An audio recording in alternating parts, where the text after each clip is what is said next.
Assalomu alaykum akalar. 2026-yil 8-avgust sanasida biz Marg'ilonimizni tashlag'iga, hokimiyatini orqasidagi mahallaga, shu Hoji tog'am xonadonlariga 100 kvadratga mo'ljallangan pol avtomat aqlli ko'mirda, o'tinda, gazda yonuvchi kotolimizni dastlabki qilib yetkazib keldik.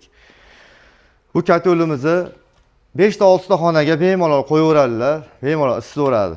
Hoji tog'a vaqtida yetib keldimi kotollarimiz? Ma'qul keldimi kun sizga? deganda zakaz olgandan keyin ko'ngilli qilib chiroyli holatda olib kelishdi, mana tushirishdi.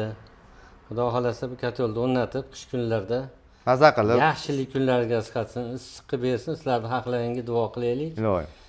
Ma'qul kelsa, qo'ni-qo'shnilarga, tanishlarga tavsiya qilaylik. Tavsiya qilamiz. Iloyim sog' bo'linglar, salomat bo'linglar, xalq xizmatini qilaveringlar. Salomat bo'ling. Kimga lider kotolimiz zarur bo'lsa, ekranga raqam qo'yib qo'yamiz, bemalol murojaat qilaverasizlar. Xonalaringni sonini aytsalaring, o'shanga yarasha kotollarimizni qilib beraveramiz. Salomat bo'linglar.